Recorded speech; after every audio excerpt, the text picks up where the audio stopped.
She overheard her mom calling her ugly while convincing her millionaire fiancé to marry her sister, but what she did next shocked everyone.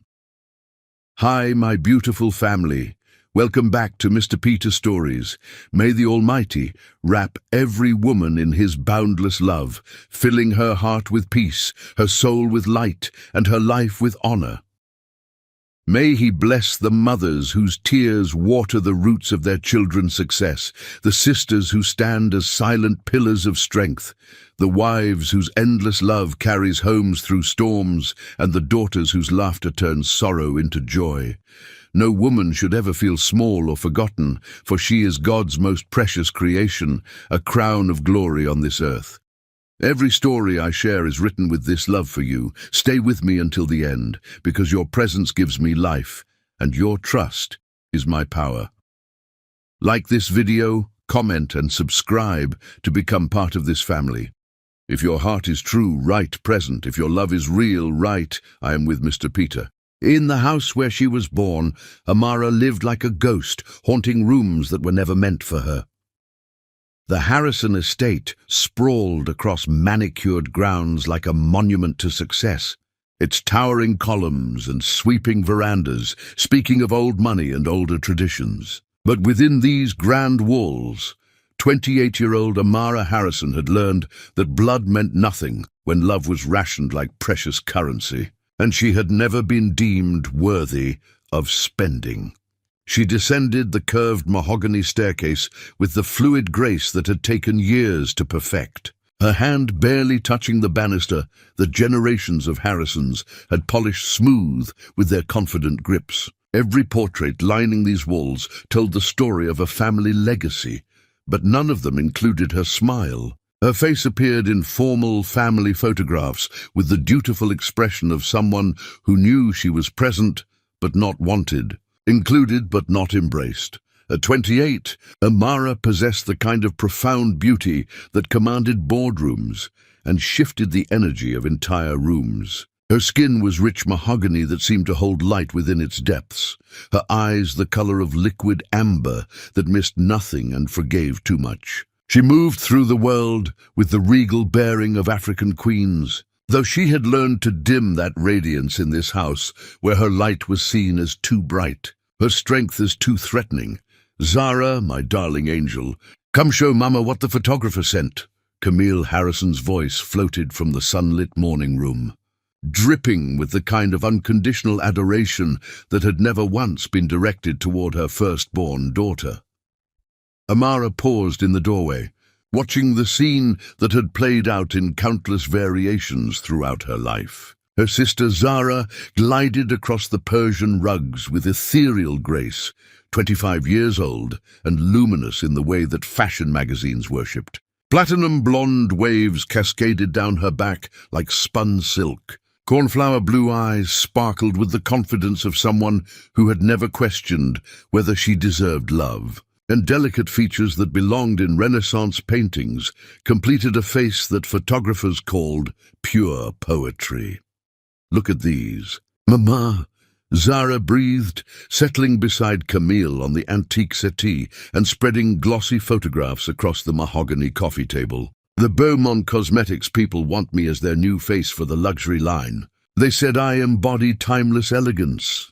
Camille's reaction was immediate and radiant. Her green eyes, so similar to Zara's, filled with tears of pure maternal joy as she gathered the photographs with reverent hands. At 52, Camille Harrison remained striking, her auburn hair perfectly styled, her figure maintained through daily yoga and careful nutrition, her wardrobe a testament to impeccable taste and unlimited resources. But it was her capacity for love that made her truly beautiful.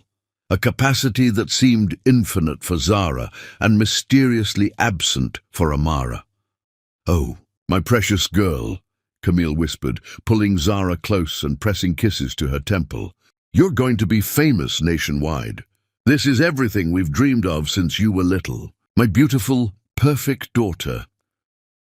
The words struck Amara like familiar daggers, each one finding its mark with practiced precision. She stood wearing a charcoal power suit that had commanded respect in this morning's board meeting, where she had just secured a $1 million consulting contract that would establish her firm's reputation in the competitive Atlanta market. Her briefcase contained documents that would change lives, but in this room, her achievements felt as weightless as morning mist. "Congratulations, Zara," Amara said, her voice steady despite the familiar ache spreading through her chest. "You're going to be absolutely stunning in that campaign." They couldn't have chosen better. Something flickered across Zara's face, surprise, perhaps even shame.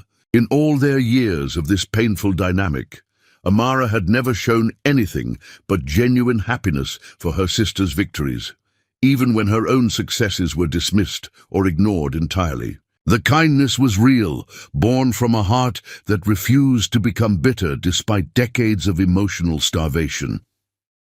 "Thank you," Zara replied softly, her confidence wavering for just a moment. "I heard you had that big presentation today with the regional investors. How did it go?" The question hung in the air like a bridge Amara had never been allowed to cross. For 3 precious seconds, hope fluttered in her chest that maybe finally her achievements would be acknowledged in this house. "Oh, Zara, we need to call your agent immediately," Camille interrupted seamlessly, her tone dismissing Amara's presence entirely. "This campaign could launch your international career. We should also discuss wardrobe for the photo shoots, and perhaps hire a personal trainer to ensure you're in perfect condition." And just like that, Amara became invisible again. The sensation was so familiar it barely stung anymore. This vanishing act that happened whenever attention threatened to shift in her direction. She had experienced it at birthday parties, where her academic achievements became footnotes to Zara's social victories. At Christmas mornings, where gifts for Zara came wrapped in genuine excitement, while hers felt like obligations reluctantly fulfilled. At family dinners, where her words were interrupted by praise for her sister's latest modeling gig or romantic adventure. "I'll leave you both to celebrate," Amara said quietly, turning toward the hallway. "Actually, Amara," Camille called without glancing up from the photographs. "Mrs. Whitman called about the Children's Hospital Charity Gala Planning Committee. She specifically requested your involvement because of your business connections. Something about securing corporate sponsorships. Even her humanitarian work was reduced to her utility to others. Amara had built a non-profit organization from nothing, providing business mentorship and microloans to disadvantaged women across 3 states. She had personally funded full scholarships for dozens of first-generation college students, had been featured on local magazine covers for her innovative approaches to economic empowerment, and had received humanitarian awards from organizations across the country. But to Camille, she was simply a useful resource to be deployed when needed. "I'll contact her tomorrow," Amara replied. "Make sure you do. These social obligations are crucial for maintaining the family's standing in the community. We can't have people thinking we don't contribute appropriately. The family's standing." And if Amara hadn't been single-handedly elevating the Harrison name through her business success and philanthropic leadership for years, while Zara posed for cameras. The irony was so profound it almost made her laugh. Almost. "Of course, Mother," Amara said, the formal address slipping out automatically. She climbed the stairs to her modest bedroom in the family wing, not a separate suite, but the same room she had occupied since childhood, furnished with pieces that reflected necessity rather than luxury. Her business success had allowed her to lease her own BMW and establish her downtown office. But at home she remained in the space that had always been hers, comfortable but unremarkable, a constant reminder of her position in this family's hierarchy. Through her windows, she could see the gardens where she had played as a child, always alone or trailing behind Zara and Camille, never quite included in their magic circle of 2.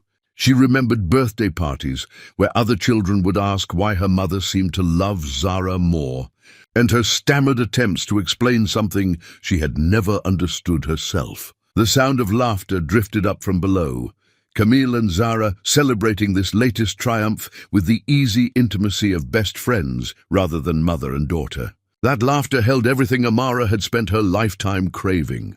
Unconditional acceptance, genuine delight in her existence, the warm assumption that she deserved every good thing that came her way.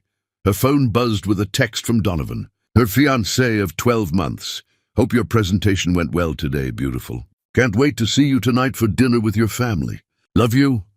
She stared at the message, remembering his proposal on the beach in Santorini.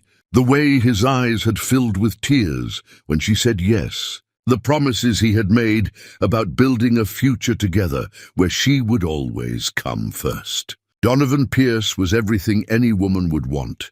Devastatingly handsome with dark hair and steel-grey eyes, incredibly wealthy from his tech empire, intelligent enough to match her in conversation, and charming enough to make her believe in fairy tales again. But lately she had noticed subtle changes. The way his attention lingered on Zara during family dinners. How he laughed just a little too hard at Zara's stories. The increasing frequency with which he found excuses to visit when Zara would be home. Small things that might mean nothing or might mean everything. Tonight, she whispered to her reflection in the antique mirror. Tonight I'll know for sure. Chapter 2. Words that shatter souls. Some betrayals are so cruel, they rewrite the entire story of your existence, turning every happy memory into evidence of your own foolishness. The evening arrived with the kind of golden light that photographers paid fortunes to capture, streaming through the dining room windows and painting everything in warm amber tones. Amara had chosen her outfit carefully, a midnight blue silk dress that hugged her curves perfectly and brought out the honey flecks in her eyes, paired with the diamond necklace Donovan had given her for their 6-month anniversary. She wanted to look irresistible tonight, wanted to remind him why he had chosen her in the first place. Donovan arrived precisely at 7, carrying white orchids for Camille and a bottle of vintage champagne that probably cost more than most people made in a month. At 32, he possessed the kind of masculine beauty that graced magazine covers, 6 feet 3 inches of lean muscle wrapped in Italian suits, dark hair that always looked perfectly tousled, and grey eyes that could shift from storm clouds to summer sky, depending on his mood. His smile could light up rooms, and had certainly lit up Amara's world when he first turned it on her at a charity auction 18 months ago. "Amara," he said, pulling her close for a kiss that felt warm but somehow distant. "You look absolutely stunning tonight." She searched his face for signs of the passion that used to ignite when he looked at her, but found only appreciation, the kind you might show for a beautiful painting rather than the woman you planned to marry. "Thank you," she replied, leading him into the dining room where Camille and Zara were already waiting. Zara had chosen a flowing white dress that made her look like a Greek goddess, her blonde hair swept into an elegant updo that showcased her graceful neck. She rose to greet Donovan with a smile that seemed to light him up from within. There was the passion Amara had been missing. "Donovan," Zara said warmly, accepting his kiss on her cheek. "I'm so excited to tell you about the Beaumont campaign. I can't wait to hear everything," he replied, his voice carrying an enthusiasm that never quite materialized when discussing Amara's business ventures. Dinner unfolded like a carefully choreographed dance of subtle cruelties. Camille dominated the conversation, steering every topic toward Zara's modeling career, her upcoming photo shoots, her growing social media following. When Amara mentioned her latest business triumph, the regional expansion that would double her company's revenue, the conversation shifted within minutes back to Zara's upcoming magazine covers. "You know, Donovan," Camille said over dessert, her voice taking on that conspiratorial tone that always preceded her most calculated statements. "Zara has always been interested in business. She has such a natural understanding of marketing and brand development. Perhaps you could give her some advice about leveraging her modeling success into other ventures. Donovan's eyes lit up with genuine interest. I'd love to help however I can. You definitely have the charisma and intelligence to build something beyond modeling. Amara watched this exchange with growing unease, noting how Donovan leaned toward Zara when she spoke, how his laughter came easier with her, how his whole demeanor seemed more relaxed and natural. With Amara, conversations often felt like intellectual exercises, discussions about market strategies or economic theory. With Zara, he smiled like a man remembering what it felt like to simply enjoy someone's company. I should probably get going soon, Amara said quietly. I have an early morning conference call with potential European partners. Always working, Camille said, with that particular smile that looked supportive but felt like criticism. And Zara, tell Donovan about the photographer who wants to do that artistic series with you. As her sister launched into another story, Amara excused herself to use the powder room. The hallway felt cooler than usual, shadows seeming to reach toward her as she walked. She was returning to the dining room when voices from the study stopped her in her tracks. Really think this through, Donovan, Camille was saying, her voice urgent and persuasive. Marriage is about more than business partnerships or intellectual compatibility. I know, Mrs. Harrison, but please call me Camille. We're going to be family soon, one way or another. A pause. Amara is certainly accomplished, I'll give her that. But she's also difficult, stubborn, and frankly not the easiest person to love. She's always been too intense, too demanding. Marriage requires compromise, sweetness, the ability to make a man feel like a man rather than a business associate. Amara pressed her back against the wall, her heart beginning to race. I've been thinking the same thing, Donovan admitted, his voice heavy with what sounded like relief at finally being able to voice doubts he had been harboring. At first, her ambition was attractive. I thought I wanted a partner who could match my success. But now I realize that what I need is someone who makes life easier, not more complicated. Someone who makes me feel like I'm coming home, not going to another board meeting. Exactly, Camille continued. Now Zara understands how to make people happy. She's warm, spontaneous, genuinely delightful to be around. She doesn't compete with the men in her life. She complements them. And let's be honest about something else, shall we? What's that? Looks matter, Donovan. They shouldn't, but they do, especially for a man in your position. You'll be photographed constantly, attending galas and charity events, appearing in magazines. Zara has the kind of beauty that photographs well, that makes other men envious rather than questioning your choices. The words hit Amara like physical blows. Her mother was calling her ugly, not directly, but with the kind of subtle cruelty that left no room for misinterpretation. You're saying Amara isn't beautiful? Donovan asked. I'm saying beauty comes in many forms, and some forms are more conventional than others, more universally appealing. Zara has that timeless classic beauty that never goes out of style. She's the kind of woman who makes other women want to be her friend, and other men wish they were you. And Amara? Amara is striking in her own way, but she's also intimidating. Men don't like feeling intimidated by their wives, Donovan. They want to feel needed, appreciated, adored. When was the last time Amara made you feel like her hero rather than her business partner? The silence stretched long enough for Amara to hear her own heartbeat echoing in her ears. You're right, Donovan said finally. I love Amara, but I'm not sure I'm in love with her anymore.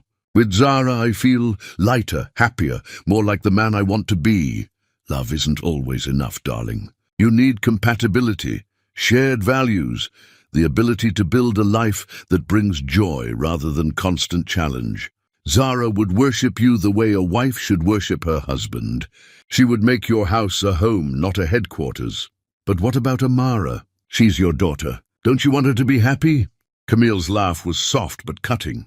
Amara will be fine. She's built for solitude, really. All that fierce independence, that need to prove herself constantly. It's exhausting for everyone around her. She'll throw herself into her work, and probably convince herself she's better off alone. Some women are meant for marriage and family, and others are meant for careers and achievements. Amara has always been the latter. You really think Zara would be interested in me? I mean, she could have anyone. Oh, sweetheart, she's been half in love with you since the day you two met. She's just too sweet and loyal to say anything while you were engaged to her sister. But if you were free, I think you'd be amazed at how quickly she would say yes. Amara's legs nearly gave out beneath her. The betrayal was complete, not just from her fiancé, but from the mother who was supposed to protect her and the sister she had spent her lifetime supporting and defending. I need to think about this, Donovan said. Of course you do. Just remember, life is short and happiness is rare. You deserve to spend your days with someone who makes you feel like the best version of yourself, and that someone might not be the person you originally thought she was. Footsteps moved toward the door. Amara fled up the stairs to her room, her heart hammering against her ribs and her vision blurring with unshed tears. She barely made it to her bathroom before the sobs began, deep, wrenching sounds that came from a place of pain she had never fully acknowledged before. Every doubt she had ever had about her worth, every insecurity she had battled, every moment of feeling like she was too much or not enough, it all crystallized into this one devastating truth. Even the people who were supposed to love her unconditionally found her fundamentally unlovable.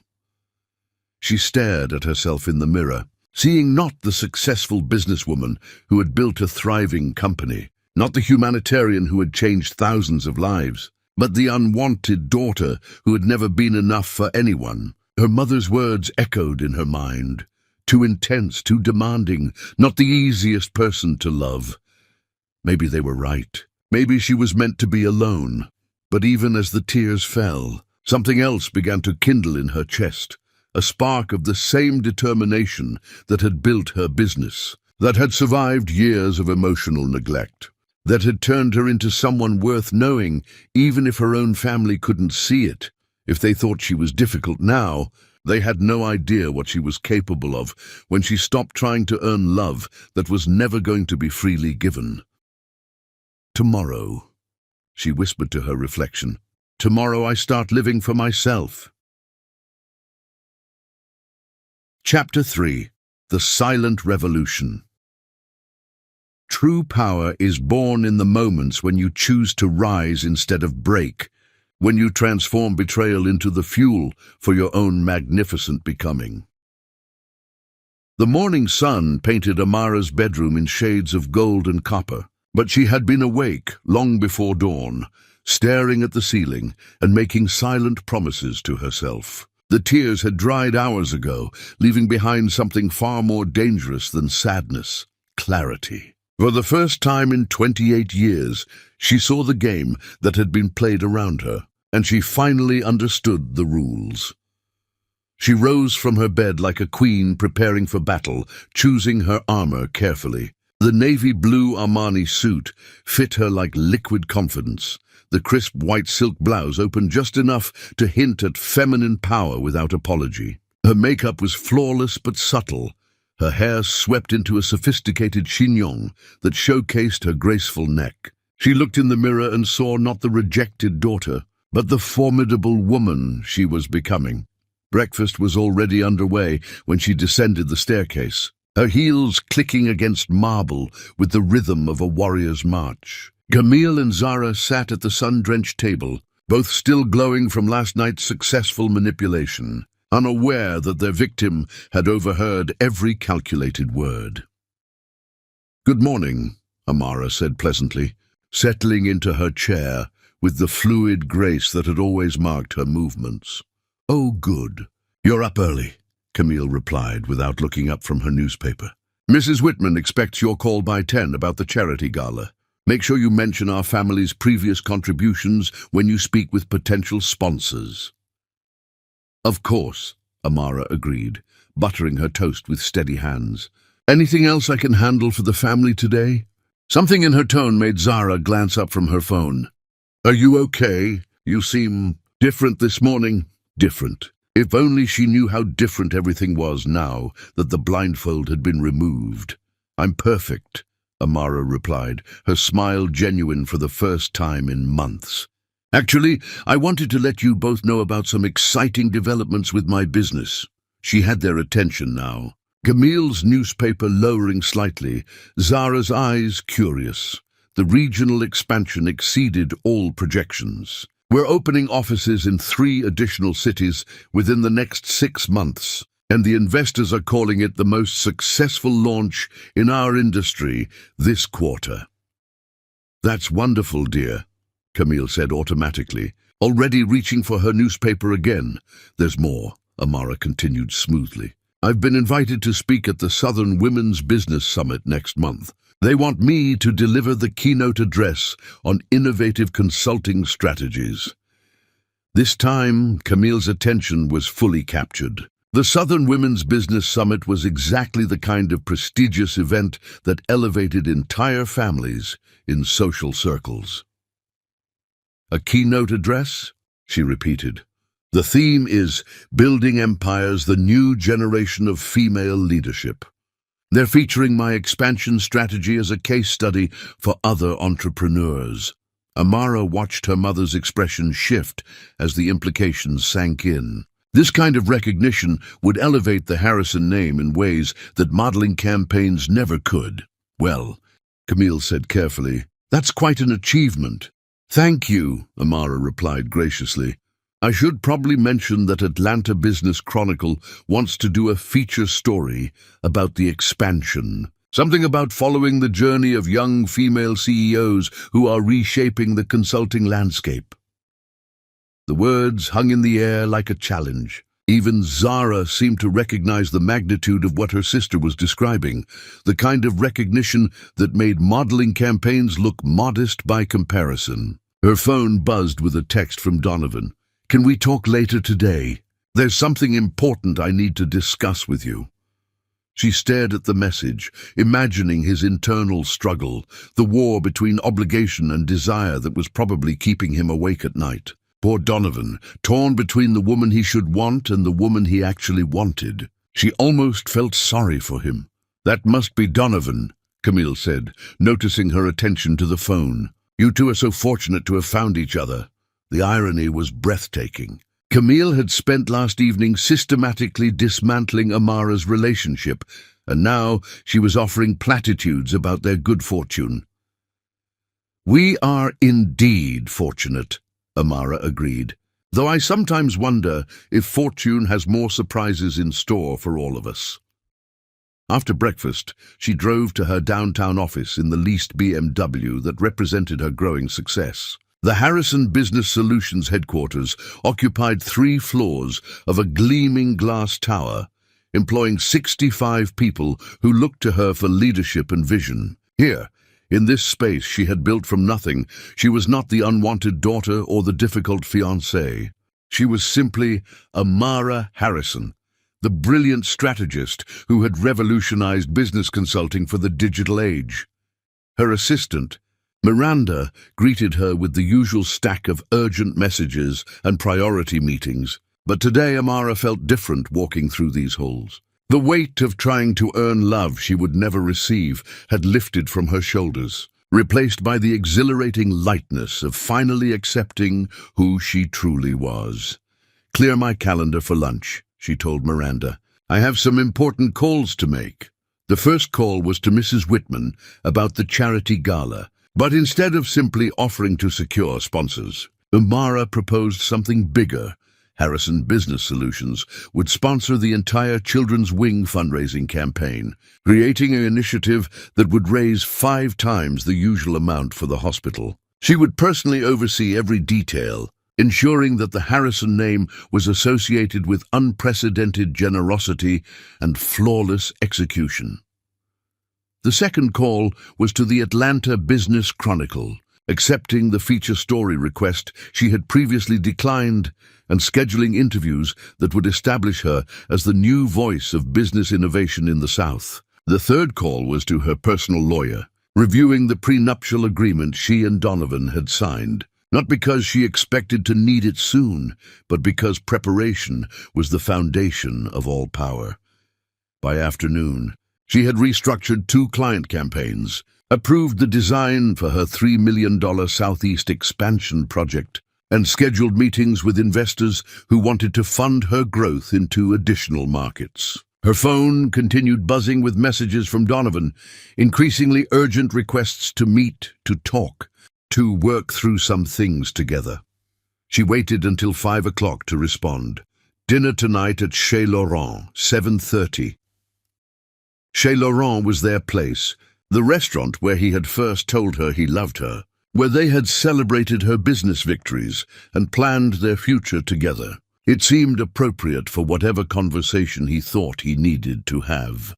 She arrived first, wearing a black cocktail dress that hugged her curves and reminded everyone who saw her that she was a woman who commanded attention without begging for it. The maître d'œuvre led her to their usual table, the intimate corner booth where they had shared so many meaningful conversations about building a life together. Donovan arrived 10 minutes late, which was unusual for him, his expression carrying the weight of whatever decision he had reached. He looked handsome as always in his charcoal grey suit, but there was something diminished about him, as if the conflict between desire and duty had worn away some of his usual confidence. "Amara," he said, leaning down to kiss her cheek. "You look beautiful." "Thank you," she replied, studying his face as he settled across from her. "You said you had something important to discuss." He shifted uncomfortably, his hands fidgeting with his wine glass. "I've been doing a lot of thinking since last night." "About what?" About us. About our future. About whether we're really right for each other." There it was, the conversation that would have devastated her 24 hours ago, but now felt like watching a predictable movie play out exactly as expected. "Go on," she said calmly. "I love you, Amara. I want you to know that. But I'm not sure we want the same things from life. You're so driven, so focused on your career. Sometimes I feel like I'm competing with your ambition for your attention." She almost laughed at the irony. Her ambition was one of the things that had initially attracted him, back when her success had reflected well on his taste in women. But now that Zara offered an easier alternative, suddenly her drive was a problem. "I see," she said. "And what is it you think you want instead?" He had the grace to look ashamed. "I think we both deserve to be with someone who makes us feel complete, someone who brings out the best in us without it feeling like work. Someone like Zara." The color drained from his face. "What?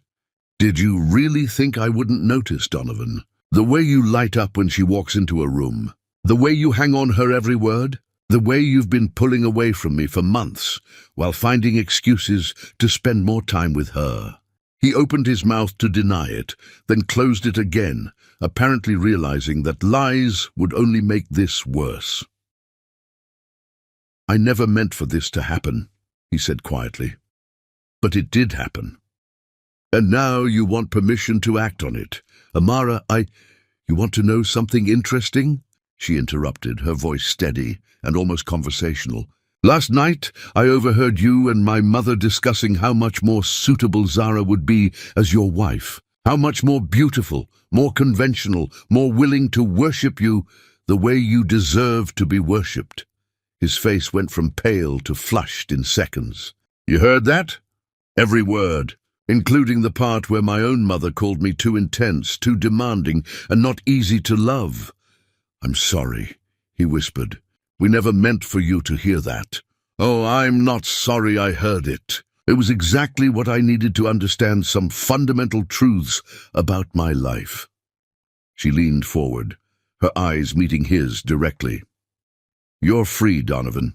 Free to pursue the easier love, the uncomplicated adoration, the woman who will make you feel like a hero without challenging you to actually become one. I won't stand in your way." "What are you saying?" "I'm saying that you're right. We do deserve to be with someone who brings out our best. The difference is I now realize that person was never going to be you." She stood up gracefully, leaving him staring after her with a mixture of relief and something that might have been regret.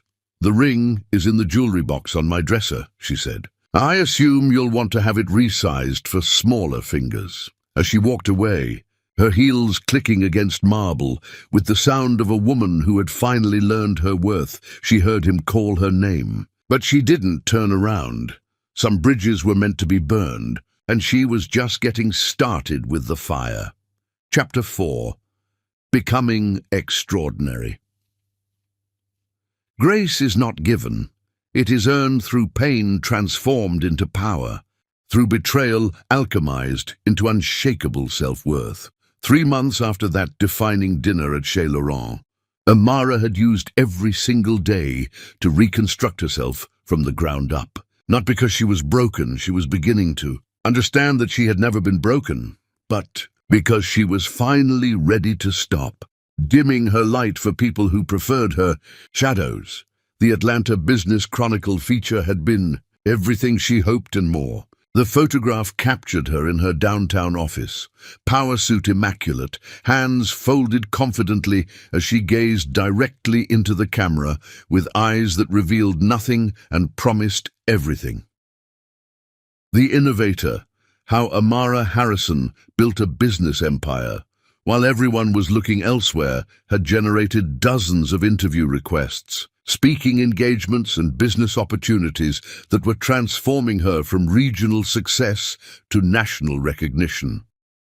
More importantly, it had generated something she had never experienced before, recognition from her family that maybe, possibly, they had underestimated her significance.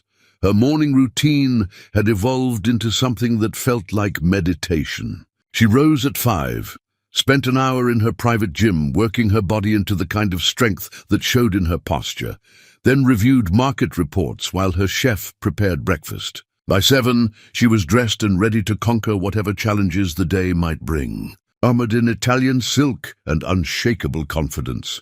Today's armor was a deep emerald dress that made her skin glow like burnished gold, paired with the diamond earrings she had bought herself to celebrate securing her $2 million regional expansion contract. She no longer waited for gifts from men who might withdraw their affection at any moment. Her jewelry box was filled with treasures she had chosen for herself, each one a reminder that she was her own source of beauty and worth. The Harrison estate felt different when she walked through its halls now. She no longer moved like an apologetic ghost. She strode through the corridors with the confidence of someone who had built something meaningful. The portraits of previous Harrison generations seemed to nod approvingly at this woman who carried herself with the dignity their legacy deserved. "Good morning," she said, entering the breakfast room where Camille sat reading the Wall Street Journal. Her mother looked up, and Amara caught something new in her expression, a flicker of uncertainty, as if Camille was beginning to recalculate the dynamics of their relationship. "Good morning, dear," Camille replied. "I see the Business Journal picked up your Chronicle interview. Very impressive coverage." The words were offered like a peace treaty from someone who was beginning to realize they might have backed the wrong horse. "Thank you," Amara said, settling into her chair with fluid grace. "Where's Zara this morning?" "Undul photo shoot in Miami. The cosmetics campaign is expanding to print advertising." Camille's voice carried less enthusiasm than usual when discussing Zara's career, as if she was starting to understand that modeling campaigns were footnotes compared to building business empires. "Wonderful for her," Amara replied genuinely. Despite everything, she had never been able to summon real anger toward her sister. Zara was as much a victim of Camille's manipulation as she was, raised to believe that beauty was her only currency, and men like Donovan were the highest prizes she could win. "Actually, Camille continued carefully, "I wanted to discuss something with you.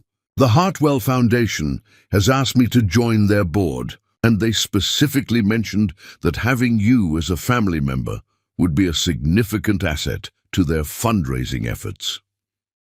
There it was, the first crack in the facade. Camille needed Amara now, needed her success and connections to maintain her own social standing. The unwanted daughter had become an asset worth courting. "I'm sure they mentioned that," Amara agreed pleasantly. "What did you tell them?" That I would discuss it with you, of course. Family decisions should be made together. Family decisions. How interesting that Camille suddenly believed in collaborative family decision-making, now that Amara's decisions affected her own opportunities. "I appreciate that," Amara said. "Send me the details and I'll consider it." Consider it. Not automatically agree, not defer to her mother's judgment, but consider it on her own terms. The shift in power was subtle, but unmistakable. After breakfast, she drove to the downtown community center where she volunteered twice a week, teaching business skills to women transitioning out of poverty. This work had begun as a way to give back, but had evolved into the source of her deepest satisfaction.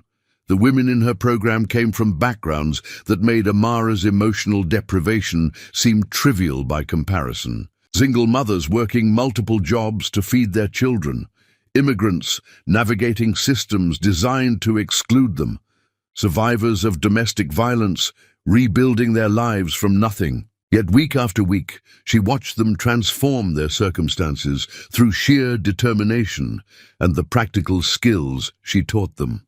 "Miss Harrison," called out Lucia, one of her most dedicated students, as she entered the classroom. "I got the loan. The bank approved my application for the catering business." Amara's face broke into a genuine smile, the kind that had become more frequent as she learned to find joy in victories that had nothing to do with her family's approval. "Lucia, that's incredible," she said, embracing the woman who had gone from sleeping in shelters to preparing to launch her own company. "You did this entirely through your own hard work." "I couldn't have done it without what you taught me about business plans and financial projections," Lucia insisted. "You changed my life." These were the moments that mattered, not magazine covers or board positions, but the tangible proof that her knowledge and resources could create real change in real lives. The women in this program saw her clearly, valued her for her mind and her generosity, never questioned whether she was worthy of respect or love. Her afternoon was consumed by meetings with clients who sought her expertise in navigating complex market challenges. Harrison Business Solutions had become synonymous with innovative thinking and flawless execution, and her calendar stayed booked months in advance, with companies willing to pay premium rates for her insights. During a brief break between appointments, her assistant Miranda knocked and entered looking slightly flustered. "There's someone here to see you," she said. "He doesn't have an appointment, but he says it's personal." "Who is it?" "Donovan Pierce." Amara felt a flutter of something, not the heartbreak she might have expected, but curiosity. What could he possibly want to discuss now, 6 months after their relationship ended? "Send him in," she said. He appeared in her doorway looking less polished than she remembered, his usually perfect hair slightly mussed, his expensive suit wrinkled as if he had been wearing it for days. Most surprisingly, his confident bearing had been replaced by something that looked almost like desperation. "Amara," he said, "thank you for seeing me." "Of course. Please sit down." He settled into the chair across from her desk, his eyes taking in the awards on her walls, the flowers from grateful clients, the photographs of her with business leaders and community organizers. "You look incredible," he said. "Success suits you. Thank you. How can I help you today?" He ran a hand through his hair, a gesture she remembered from moments when he was struggling with difficult decisions. "I made a mistake," he said simply. "The biggest mistake of my life." "I see. Zara and it's not working. It's not what I thought it would be." Amara leaned back in her chair, studying him with the detached interest of a scientist observing a predictable chemical reaction. "What did you think it would be? Easy, comfortable, uncomplicated," he laughed bitterly. "And it is all of those things. But it's also empty. There's no depth, no challenge, no growth. I feel like I'm sleepwalking through my own life." And you think this is my problem? How? I think I was an idiot to give up the most remarkable woman I've ever known because I was intimidated by her strength. She stood up and walked to the window, looking out at the city skyline, where her success was literally changing the landscape. Several buildings under construction displayed signs for Harrison Business Solutions, proof of the empire she was building, while he was discovering that easy love was often worthless love. "You're probably right," she said, without turning around. "You are an idiot, but that doesn't mean your realization changes anything. Amara, please. I know I hurt you, but I also know that what we had was real. It was challenging and complicated and sometimes difficult, but it was real in a way that nothing else has ever been." She turned to face him, her expression calm and composed. "What we had was real," she agreed, "but what you chose was easier. And now that easier has revealed itself to be emptier, you want to come back to real." "Yes. The problem, Donovan, is that I'm not the same woman you left. I'm not sitting around waiting for you to decide I'm worth loving. I'm not holding space in my life for someone who chose my sister over me because she seemed more convenient. I know that. I can see that you've grown, changed, become even more incredible than you were before." "I haven't grown or changed," she corrected. "I've simply stopped pretending to be smaller than I am to make other people comfortable." She walked back to her desk, her heels clicking with the authority of someone who had finally learned to take up all the space she deserved. "I'm not angry with you anymore," she continued. "I'm grateful to you, actually. You forced me to stop looking for validation from people who were never going to give it freely. You helped me discover that I don't need anyone's permission to be extraordinary. So there's no chance for us?" She smiled, and he seemed to recognize something in that smile. Not cruelty, but a kind of benevolent finality. "You're going to find someone who's right for you," she said. "Someone who will appreciate the kind of comfortable love you're looking for. But that someone isn't me, and it never was." He nodded slowly, accepting defeat with more grace than she had expected. "For what it's worth," he said as he stood to leave, "I hope you find someone who deserves you." "I already have," she replied. "I found myself." After he left, she sat in the gathering twilight of her office, surrounded by the tangible proof of her worth, and felt something she had never experienced before, complete satisfaction with her own company. She was no longer the daughter seeking approval, or the fiancé trying to be worthy of love. She was simply Amara Harrison, and that was more than enough. Chapter 5. The Light They Cannot Dim. No amount of hatred can extinguish a soul that refuses to stop shining, especially when that soul finally understands its own luminescence. The Hartwell Foundation's annual charity gala was the kind of event that defined Atlanta's social season. 500 of the city's most influential people gathering in the Georgian Terrace hotels, grand ballroom to see and be seen, while raising money for children's literacy programs. Amara had attended for years as Camille's dutiful daughter, always impeccably dressed, but somehow invisible among the sea of carefully curated social climbers. Tonight was different. Tonight she arrived as the evening's keynote speaker, the woman whose business empire and philanthropic efforts had made her the Foundation's natural choice to address their most important fundraising event of the year. She stepped out of her midnight blue Maserati, wearing a gown that would be remembered for years to come, liquid gold silk that seemed to have been poured over her curves, the fabric catching light with every movement and making her skin glow like burnished bronze. The dress was a masterpiece of engineering and artistry, custom designed by a celebrated designer who had proclaimed her a goddess who needed a gown worthy of worship. Her hair cascaded down her back in loose waves that caught the light like black silk, and her makeup was flawless but subtle, emphasizing her natural beauty rather than masking it. The jewelry was equally stunning, a diamond necklace that had once belonged to a successful businesswoman from the 1920s, earrings that sparkled like captured starlight, and a bracelet that whispered of earned success and personal power. She moved up the red carpet with the fluid confidence of someone who had finally learned to take up all the space she deserved, ignoring the flash of cameras and murmur of voices as people tried to place the woman who commanded attention without seeming to seek it. "Amara Harrison," she heard someone whisper. "The one from the Chronicle. They say she's building a business empire that will rival anything in the South." "She's even more beautiful in person," came another voice. "I heard 3 different networks are competing to produce a documentary about her success story."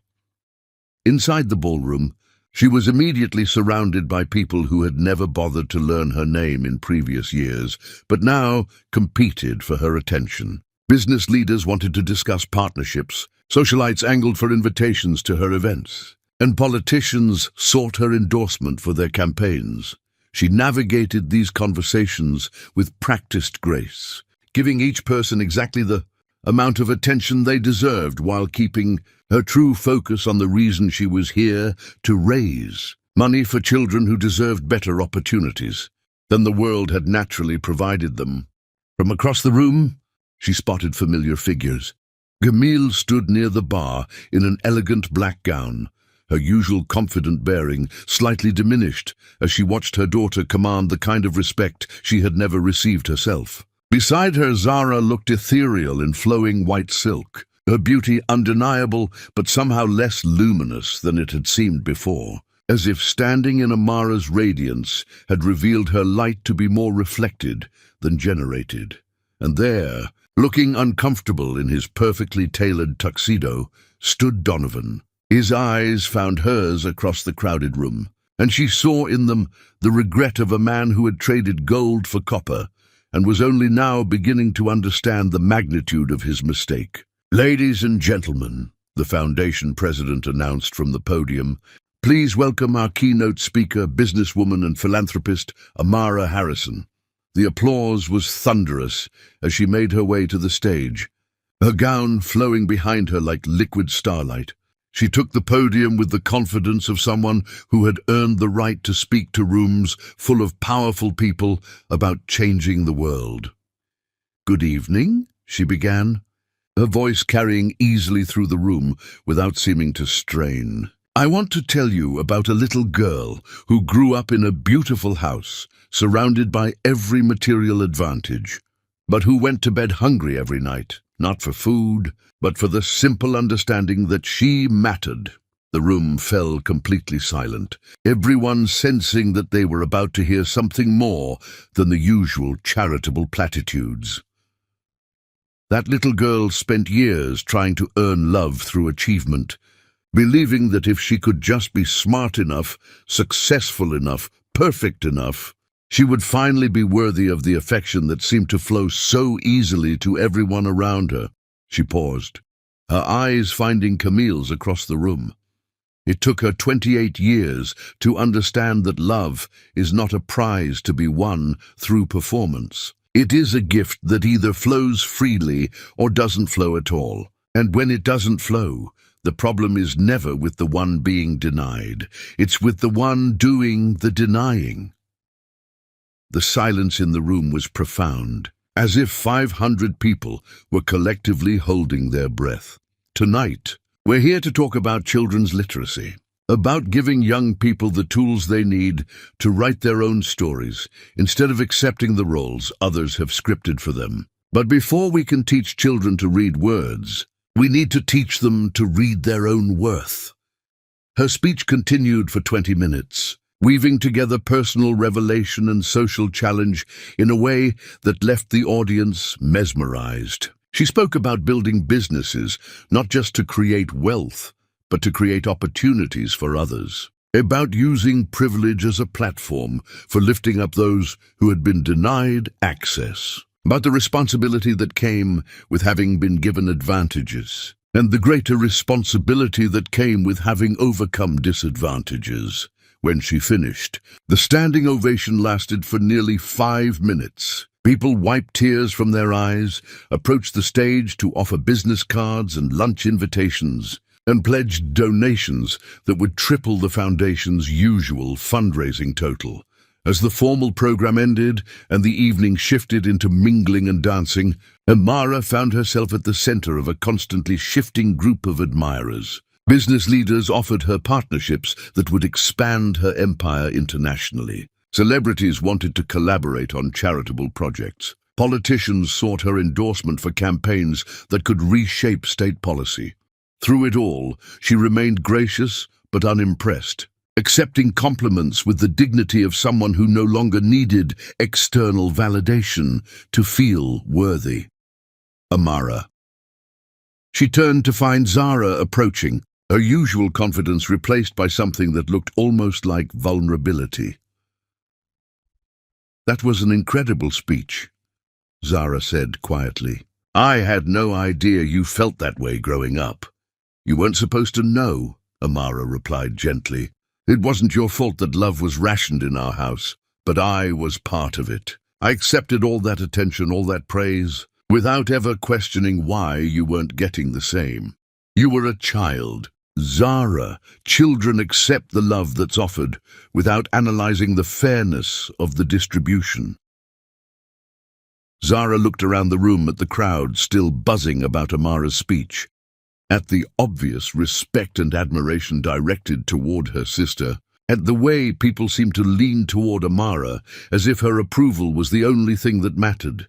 "I'm starting to understand something I never saw before," Zara said. "What's that?" That being loved easily isn't the same as being respected deeply. Everyone has always adored me, but no one has ever looked at me the way these people are looking at you. And how are they looking at me? Like you're someone who could change the world if you decided it was worth changing." Before Amara could respond, Camille approached, her usual commanding presence somehow diminished in her daughter's radiance. "Amara," she said carefully, "I wanted to tell you how proud I am of your success." The words hung in the air like a foreign language neither of them quite knew how to speak. "Thank you," Amara replied simply. "I realize I may not have always been as supportive as I should have been," Camille continued, the admission clearly costing her significant effort. "Perhaps I didn't understand what you were capable of achieving." "Perhaps not," Amara agreed, her voice carrying no malice but also no forgiveness. Some wounds were too deep and too long in the making to be healed with belated recognition. "I was wondering if you might consider joining me for lunch this week. There are some business opportunities I'd like to discuss with you." Business opportunities. Even now, even in this moment of closest approach to an apology, Camille couldn't resist treating her daughter like a resource to be leveraged rather than a person to be loved. "I'll check my calendar and have my assistant contact you," Amara replied with professional courtesy. As her family members drifted away to process this new version of the daughter and sister they thought they knew, Amara stood surrounded by strangers who saw her more clearly than the people who had raised her. "Miss Harrison?" She turned to find a distinguished gentleman approaching, his silver hair and warm brown eyes suggesting intelligence and kindness in equal measure.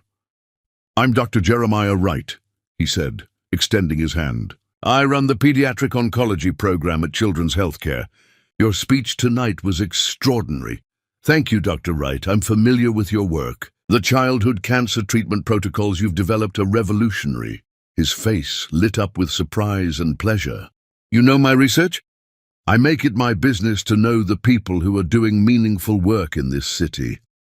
They talked for nearly an hour about child development, trauma recovery, and the intersection of emotional healing and educational achievement. He was brilliant and passionate, dedicated to helping children overcome the kind of emotional neglect that Amara understood intimately. "I'd love to continue this conversation sometime," he said as the evening wound down. "Perhaps over dinner." She looked into his eyes and saw something she hadn't encountered in years: genuine interest in her mind, her work, her vision for making the world better.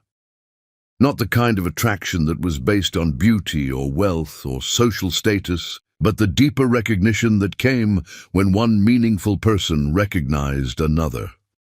"I'd like that very much," she said. As she drove home through the quiet streets of Atlanta, her gown pooled around her in the leather seats of her car. She reflected on how completely her life had transformed. 8 months ago, she had been begging for scraps of affection from people who saw her as insufficient. Tonight, she had commanded a room full of the city's most powerful people and attracted the attention of a man who valued her for all the qualities her own family had found threatening. The girl who had once felt like a stranger in her own home had become a woman who felt at home in her own skin. And that transformation was more valuable than any empire she could build or any love she could win. She was finally, completely, magnificently herself. Chapter 6. The First Crack in the Foundation. Even the most loyal soldiers eventually question why they're fighting a war that benefits no one, especially when they discover the enemy was always within their own ranks. The Harrison estate felt different in the weeks following the charity gala, as if the very foundations had shifted beneath the weight of unspoken truths finally given voice. Amara moved through the halls with newfound authority, her presence no longer that of a supplicant seeking approval, but of an heiress who had finally claimed her birthright.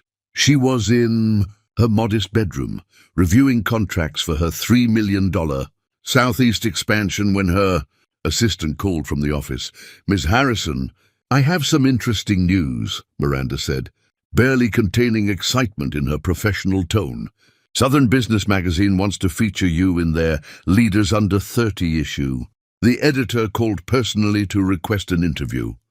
Amara set down her pen, absorbing the magnitude of this recognition. Southern Business Magazine represented regional acknowledgement of influence and impact, the kind of platform that transformed successful business people into cultural icons.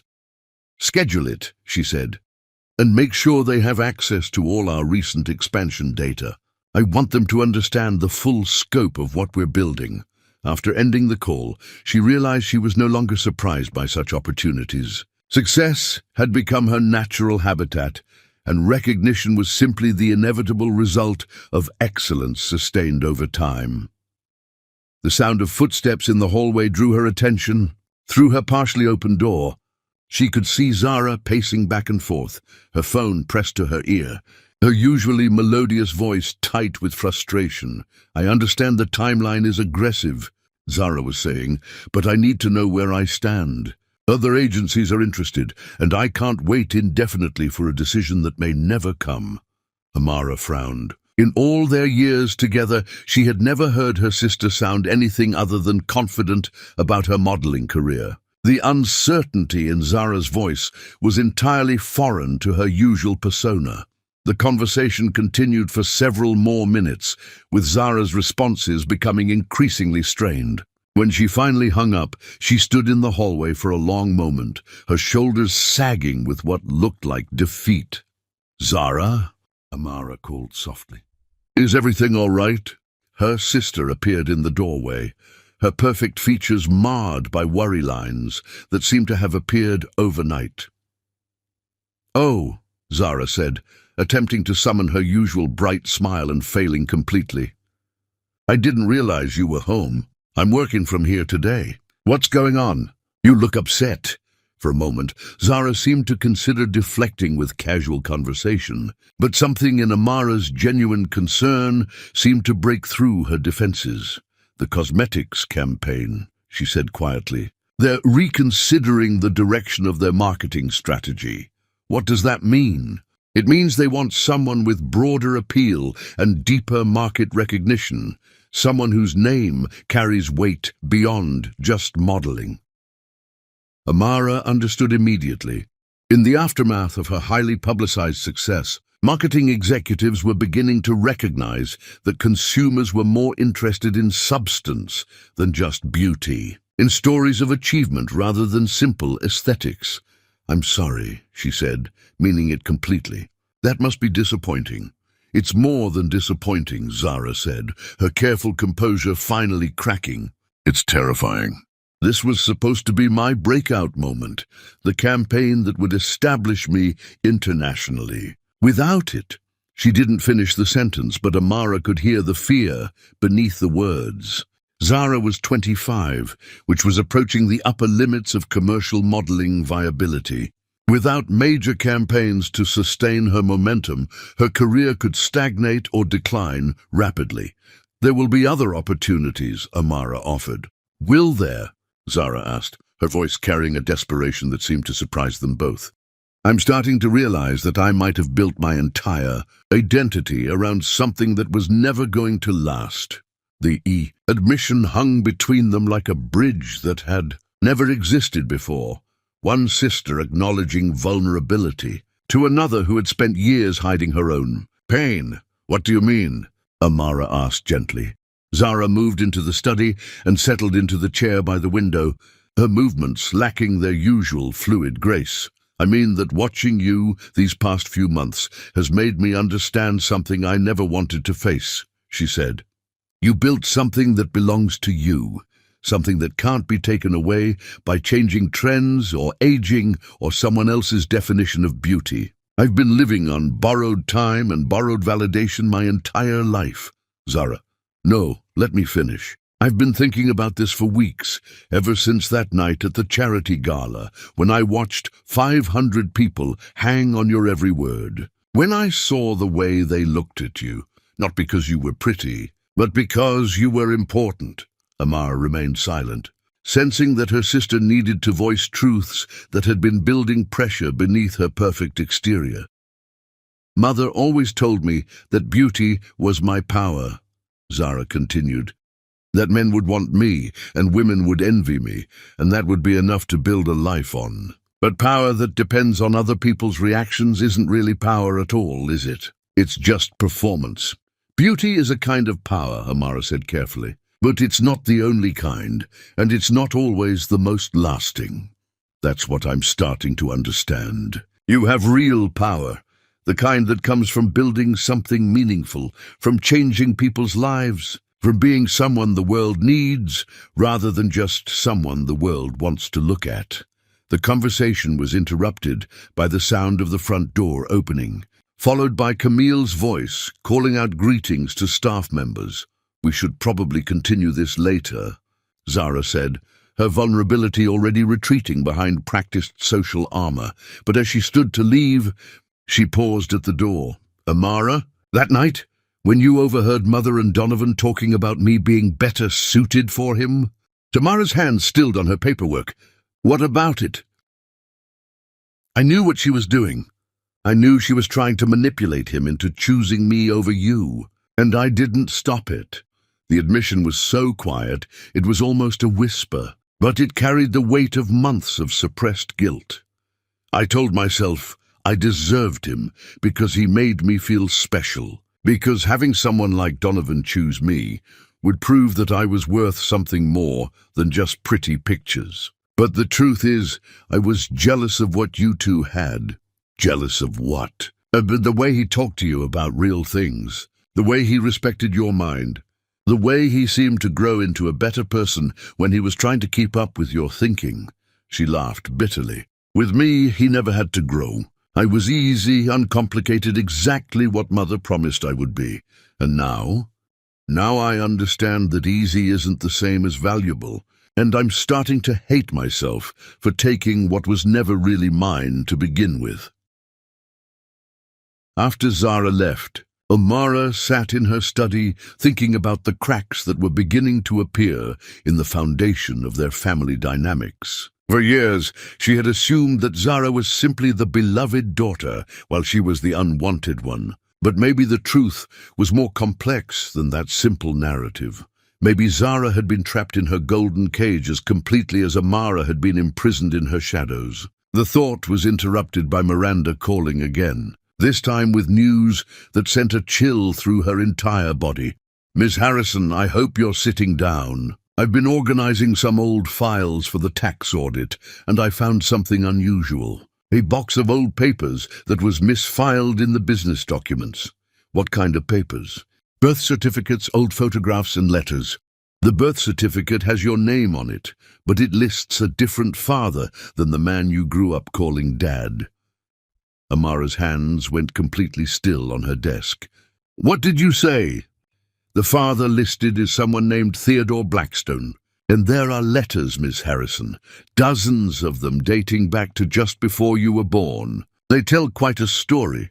"Bring them to me," Amara said, her voice steady despite the earthquake beginning in her chest. "Bring them to me immediately." An hour later, she sat surrounded by the debris of everything she had believed about her own life. Photographs showed her mother laughing with a strikingly handsome black man who bore an unmistakable resemblance to Amara herself. The letters told a story of passion, betrayal, and abandonment that explained 28 years of inexplicable hatred. The final letter, dated 3 months before Amara's birth, was written in her biological father's precise handwriting. "Camille, I cannot continue this relationship. My wife has discovered our affair, and Margaret is threatening criminal charges for the money I took. I must choose between prison and my family. I choose them, but please know this is breaking my heart. The child you carry deserves better than a father who is a thief and a coward. I will not be able to acknowledge paternity or provide support, as Margaret demands this as part of avoiding prosecution. I'm sorry for the pain I'm causing you and the child who will never know me. Please forgive me for being too weak to be the man you both deserve. Theodore!"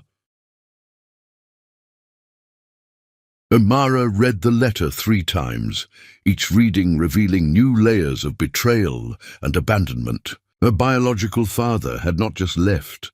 He had actively rejected her before she was even born, had chosen his legitimate family over the daughter he had helped create. Suddenly, 28 years of her mother's inexplicable cruelty made perfect, terrible sense. She was not the unwanted daughter. She was the living reminder of the man who had broken Camille's heart and destroyed her life. But understanding the source of her mother's hatred didn't make it hurt any less. If anything, it hurt more, because now she knew that she had never had a chance at earning the love she had spent her entire life seeking. She had been sentenced to pay for her father's sins before she was even born. Chapter 7. The Sins of the Father. The past has a way of demanding payment for debts we never knew we owed. But the cruelest creditor is the one who punishes the innocent for crimes they never committed. The private investigator's office occupied a nondescript building in Midtown Atlanta, but William Torres came highly recommended by Amara's corporate attorneys. At 55, he possessed the kind of weathered face that suggested he had seen enough human nature to be unsurprised by any revelation, no matter how devastating. "Ms. Harrison," he said, spreading a thick file across his desk, "I've been investigating Theodore Blackstone for the past 2 weeks, as you requested. What I've discovered is complicated." Amara sat perfectly still in the leather chair across from him, her hands folded in her lap, with the composure she had learned to maintain, even when her world was shifting beneath her feet. "Tell me everything," she said. Theodore Blackstone was 32 when he began his affair with your mother in 1995. He was married to Margaret Blackstone, had 2 children, Theodore Jr., who was 12, and Sarah, who was 9. He and his wife owned Blackstone Development, one of the most successful real estate companies in the Southeast. Torres opened a folder containing newspaper clippings and business documents. By all accounts, Theodore was brilliant but ruthless. He built his empire by buying distressed properties, gentrifying neighborhoods, and displacing long-time residents for profit. Your mother was his business partner and marketing director. They worked closely together for 3 years before the affair began. And when it ended, That's where the story gets interesting. According to court documents I was able to access, Margaret Blackstone didn't just discover the affair, she discovered that Theodore had been embezzling company funds to support his relationship with your mother. Expensive gifts, luxury vacations, a downtown apartment where they met. Amara felt her stomach tighten. Her biological father wasn't just an abandoning lover. He was a criminal who had stolen from his own wife to fund his affair. Margaret threatened divorce and criminal charges unless he ended the relationship immediately and turned over his half of the company to her as restitution. When she learned that Camille was pregnant, she demanded that Theodore never acknowledge the child and never provide any financial support. So, he chose his legitimate family over his unborn daughter. He chose avoiding prison over everything else, Torres corrected. Margaret had enough evidence to destroy him completely. He wrote that final letter to your mother under threat of criminal prosecution. Torres opened another folder, revealing more recent documents. Here's where the story gets more complicated. Margaret divorced him anyway, 2 years after you were born. She kept the company and most of their assets. Theodore spent the next decade trying to rebuild his career, but his reputation was destroyed. He remarried in 2008 to a woman named Patricia, but that marriage ended in divorce 5 years later when his drinking and gambling problems became unmanageable. Where is he now? Living in a modest apartment in Birmingham, Alabama. He's 61 years old, works as a part-time real estate agent for a small firm that specializes in low-income housing. His health is poor, diabetes, heart problems, depression. According to his current landlord, he's been asking questions about you for the past several years. What kind of questions? Your business success has been covered in Alabama newspapers. He apparently keeps clippings about your achievements. His landlord says he talks about having a daughter who became successful despite never knowing her father. Torres leaned back in his chair, his expression sympathetic but professional. Ms. Harrison, I need to tell you something else. 3 weeks ago, Theodore Blackstone contacted a law firm in Birmingham about potentially reaching out to you. He's been diagnosed with heart failure, and his doctors have given him less than 2 years to live. The information hit Amara like a physical blow. Her biological father was dying, and he wanted to meet the daughter he had abandoned before she was born. Has he attempted to contact me directly? No, not yet. The lawyer advised him to proceed carefully, given your prominent position and the potential for public scrutiny. Amara spent the drive home, processing information that recontextualized her entire existence. She was not just the unwanted daughter of a heartbroken mother, she was the product of criminal betrayal, embezzlement, and cowardice. Her biological father had stolen money from his wife to fund the affair that created her, then abandoned both his lover and his unborn child to save himself from prison. No wonder Camille had been unable to love her. Every time she looked at Amara, she saw not just the man who had broken her heart, but the man who had stolen from his own family to afford their relationship. The Harrison estate felt different when she arrived home, as if she was seeing it through new eyes. This house, these grounds, the lifestyle she had always known, had any of it been built on money stolen from Theodore's legitimate family? Had Camille used embezzled funds to establish her social position? She found her mother in the conservatory, tending to orchids with the careful attention she had never given to her firstborn daughter. Camille looked up when Amara entered, her expression shifting from casual acknowledgement to wariness as she registered something different in her daughter's bearing. "Good afternoon, dear. You're home early. We need to talk," Amara said, her voice carrying the authority of someone who would not be dismissed or deflected. "About what?" "About Theodore Blackstone." The pruning shears fell from Camille's hands, clattering against the marble floor with a sound that seemed to echo through the sudden silence. "I don't know what you mean," Camille said automatically, but her face had gone pale. "I know everything, Mother. The affair, the embezzlement, the abandonment. I know why you've never been able to love me." Camille sank into one of the wrought-iron chairs, her usual composed bearing completely shattered. "How did you find out?" "I hired an investigator. I found the letters, the photographs, the birth certificate. I know that every time you look at me, you see the man who destroyed your life."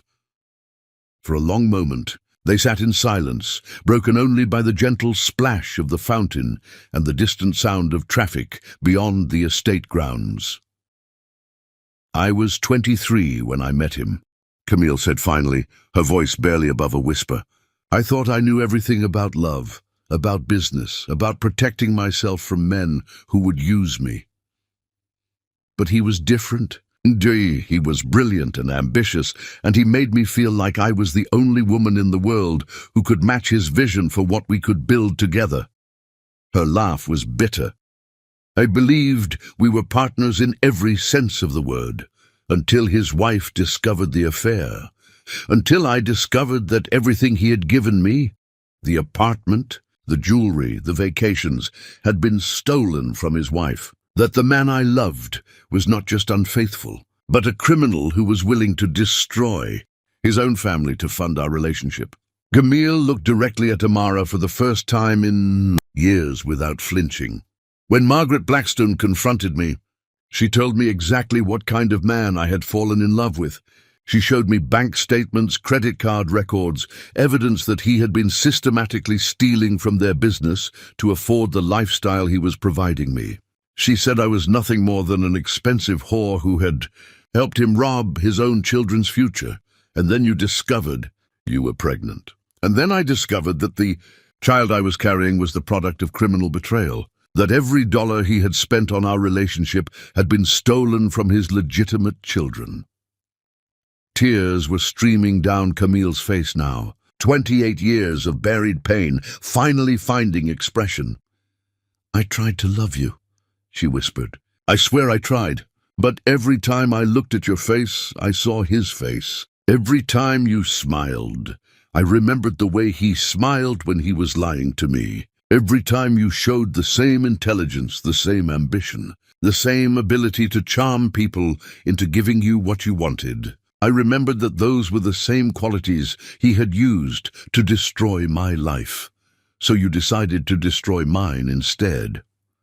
I decided to protect Zara from becoming what I had been, a woman who believed in love more than she believed in her own judgment, a woman who could be convinced to participate in her own destruction because a charming man made her feel special."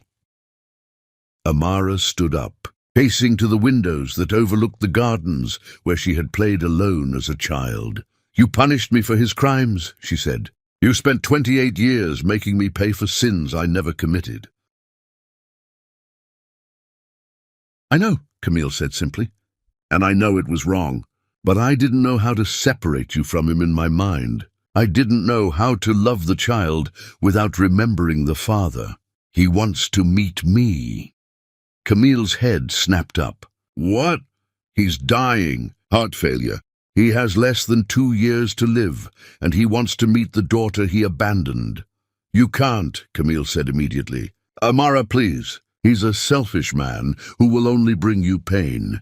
You mean like the selfish woman who raised me." The words hung between them like a blade, cutting through decades of pretense and careful politeness. "Perhaps," Camille said quietly.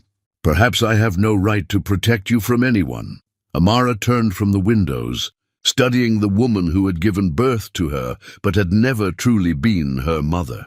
"I'm going to meet him," she said. "Not because I want a relationship with him, but because I need to understand the complete story of where I came from." "And after you meet him?" "After I meet him, I'm going to forgive him.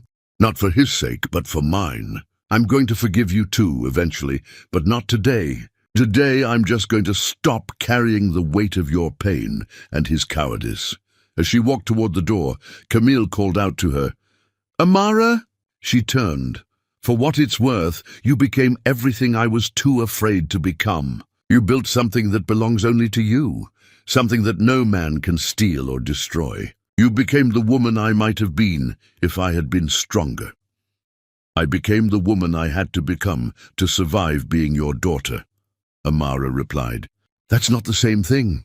But as she walked through the halls of the house where she had spent 28 years seeking love that would never come, she realized something had shifted. The truth about her parentage hadn't made the pain go away, but it had finally freed her from the impossible task of earning approval from someone who had been programmed to withhold it. She was no longer the unwanted daughter. She was simply a woman who had been born into circumstances beyond her control and had chosen to transform those circumstances into strength. And that, finally, was enough. Chapter 8. Breaking the Chains of the Past. Understanding your mother's pain doesn't excuse her cruelty, but it explains why love felt like a foreign language in your house, and why you had to teach yourself to speak it fluently. The Birmingham skyline stretched before Amara as her driver navigated through streets that bore no resemblance to the affluent neighborhoods she had grown up knowing. Theodore Blackstone lived in a modest apartment complex that had seen better decades, its red brick facade weathered by Alabama summers and winters that had stripped away any pretense of grandeur. She sat in the back seat of her car, dressed in a simple black suit that conveyed respect without suggesting wealth, her hands folded carefully over a manila folder containing every piece of information the private investigator had gathered about the man she had come to meet. "We can turn around," her driver said quietly, noticing her stillness. "You don't have to do this today." "Yes, I do," she replied, her voice steady despite the earthquake of emotion building in her chest. "I've spent 28 years not knowing where half of myself came from. It's time to fill in the blanks." Apartment 3B was at the end of a narrow hallway that smelled of industrial carpet and the kind of air freshener that never quite masked the underlying sense of lives lived in small spaces. She stood before the door for a long moment, gathering the courage that had carried her through boardroom presentations and hostile negotiations, reminding herself that this conversation was just another kind of business meeting.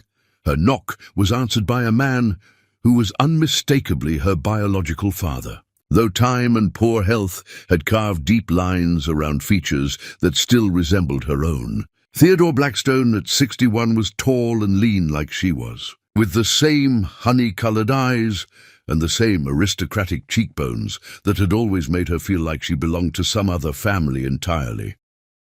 "Amara," he said, her name spoken like a prayer he had been practicing for years. "Mr. Blackstone." He stepped aside to let her into an apartment that was clean but sparse, furnished with pieces that suggested limited resources but careful attention to dignity. The walls were covered with newspaper clippings about her business success, magazine covers featuring her face, photographs printed from internet articles about her philanthropic work. "I've been following your career," he said unnecessarily, gesturing toward the display. "You've become remarkable." She studied the collection with detached interest, noting that he had documented her achievements with the obsessive thoroughness of someone trying to know a stranger through public information. "Why didn't you contact me sooner?" she asked directly. He settled into an armchair that had clearly been his designated spot for years, his movements careful in the way of someone whose body could no longer be trusted to support his ambitions. "Because I didn't think I had the right," he said simply. "Because I knew that everything I had given your mother, and by extension you, had been stolen from my wife and my other children. Because I was a coward who chose saving himself over taking responsibility for the life I had helped create." His honesty was more devastating than any excuse would have been. "Tell me about the affair," she said, settling into the chair across from him. "Your mother was the most intelligent woman I had ever met," he began, his voice carrying the weight of memory and regret. "She understood business in ways that my wife never did, could see opportunities and strategies that made me feel like I was finally working with an equal instead of just a partner. But you were married. I was married to a woman I had stopped loving years before I met Camille. Margaret and I had built a life together, had children together, but we had never built the kind of intellectual and emotional connection that your mother and I shared from the moment we started working together. So you stole money from your wife to fund the affair. His face flushed with shame. I told myself I was borrowing against future profits, that I would replace the money before anyone noticed. I convinced myself that what Camille and I had was worth the risk, until you got caught, until Margaret hired a forensic accountant and discovered that I had taken nearly $200,000 from our business accounts over the course of 2 years, money that belonged to her, to our children, to the employees whose salaries I had delayed to fund my double life. Amara absorbed the magnitude of his theft, understanding now why Camille had been so devastated by the betrayal. She gave you a choice.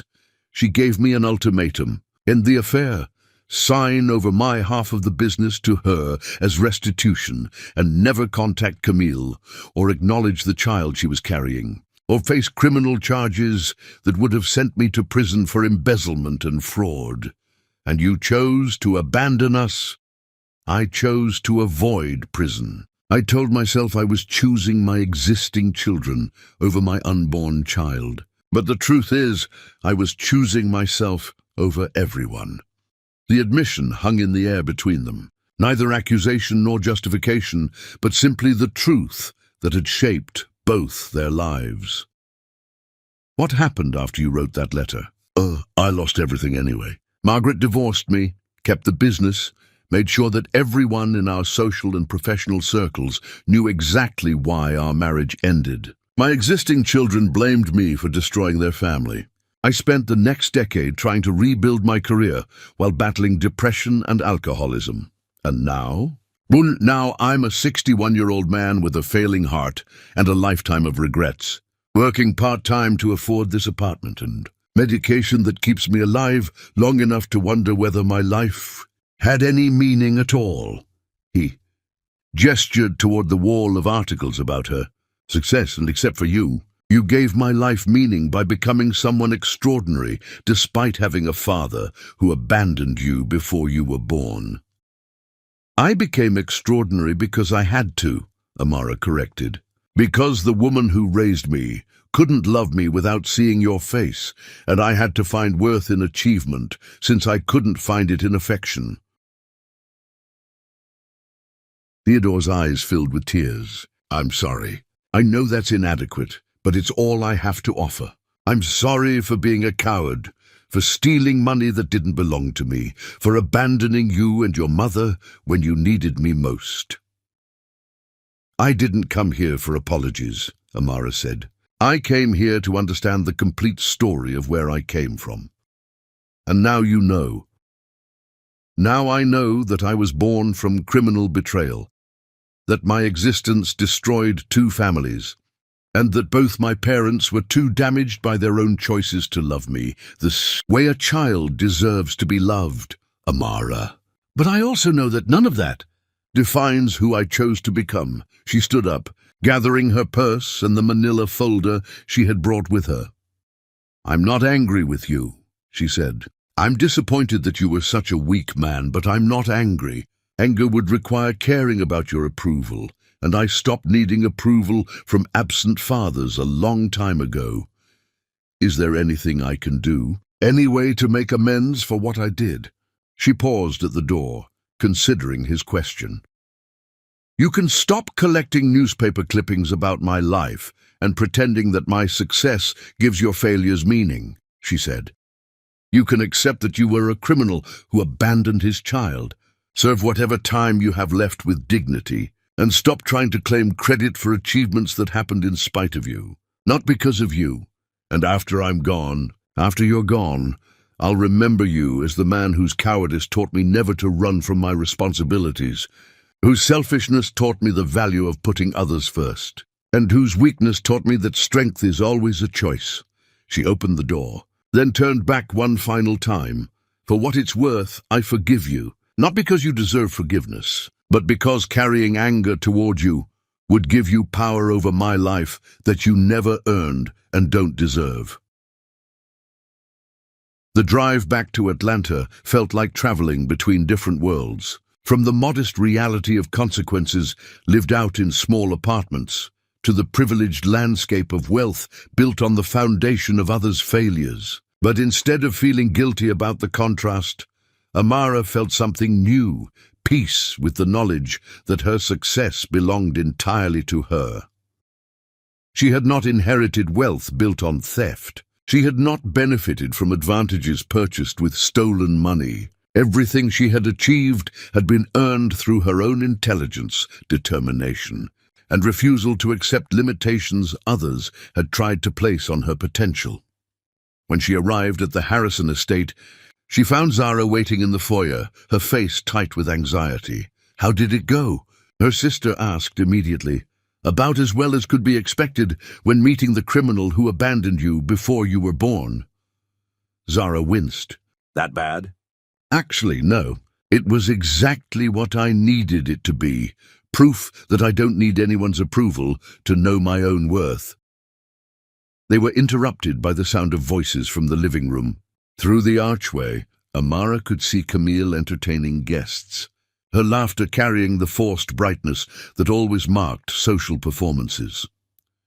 "She's been different since you confronted her about Theodore," Zara said quietly. "More fragile somehow. Like she's been holding herself together through anger for so long that she doesn't know who she is without it." "And how do you feel about that?" "Confused. I've spent my entire life being the daughter she could love easily, but now I'm wondering if easy love is just another kind of prison." Before Amara could respond, Donovan appeared in the foyer, his presence as unexpected as it was unwelcome. "Amara," he said, his voice carrying a mixture of relief and desperation. "I was hoping we could talk." "About what?" "About the biggest mistake I've ever made in my life." Zara looked between them with dawning understanding. "I'll leave you two alone," she said quickly, disappearing into the house with the instinct of someone who recognized an inevitable reckoning. "I ended things with Zara," Donovan said without preamble. "I'm sorry to hear that." "No, you're not, and you shouldn't be. What we had was never real. It was just me running away from something that scared me because it demanded that I become a better man." Amara studied his face, noting the lines of exhaustion and regret that hadn't been there when they were engaged. "And what is it you think you want now?" "I want the chance to prove that I can be the man who deserves you.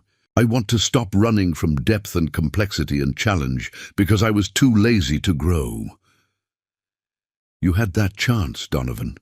You chose my sister instead. I chose fear instead. I chose the easy path instead of the meaningful one. But I've learned that easy and meaningless are the same thing, and I can't live in that space anymore."